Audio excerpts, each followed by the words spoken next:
The World Health Organization says that with more than 90,000 people infected, we're now in uncharted territory. Countries are urgently drawing up plans should the situation develop into a pandemic and are warning of a shortage of masks and other medical supplies. Health officials at the WHO are also encouraging the public to avoid excessive personal contact, including handshakes and kisses on the cheek. It's republished advice illustrating that a foot shake or elbow bump could perhaps replace more traditional greetings.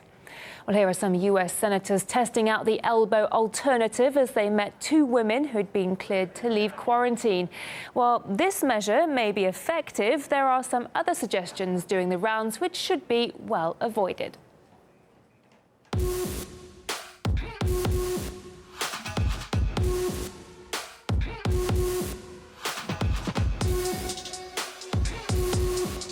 It is understandable that you may feel anxious about the outbreak.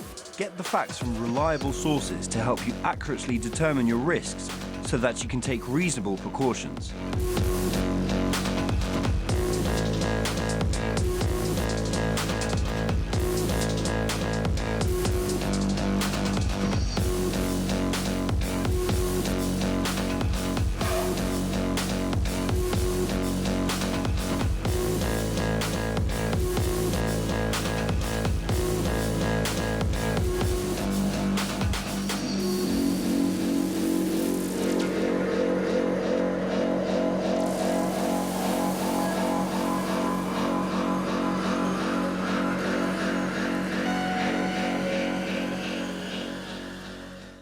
With misinformation and advice overload and no shortage of anxiety in the mix too, we brought together technology consultant Norman Lewis and microbiology researcher Rushil Patel to share their expertise.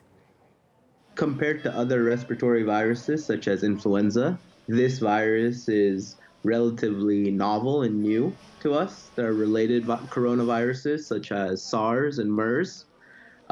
Due to its low prevalence, I think many countries have been caught off guard. I don't think this was an expected thing that a lot of people were predicting. I think you need balance.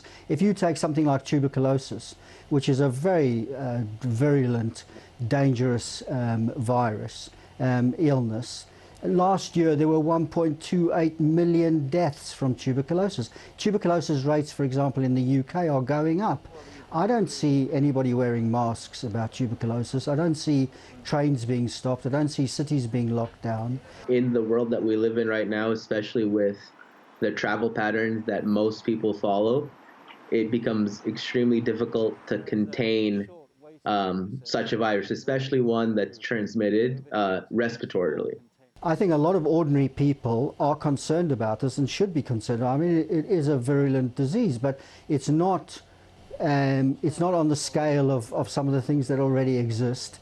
I think the overreaction to this, and if you want to see an overreaction, just look at the stock markets. $6 trillion lost last year. Rates of selling off on stock markets at the level of the Great Depression almost a century ago. And the real impact of that is going to be far greater than anything this virus is going to do. If you're sick, stay at home, self-quarantining, and I realize that a lot of people are busy and some people cannot afford to stay home when they're sick, but I think some of these choices and some of these decisions that we have to make as a society come down to individual households. We're on the verge of martial law being declared as a way of containing this, as if 500,000 people are going to die from this in the UK in the next couple of months. This is not based on anything. Well, here at RT, we love to hear your thoughts on all of our stories, so do get in touch by following us on social media and leaving all your comments there. We're back at the top of the hour with the latest. See you then.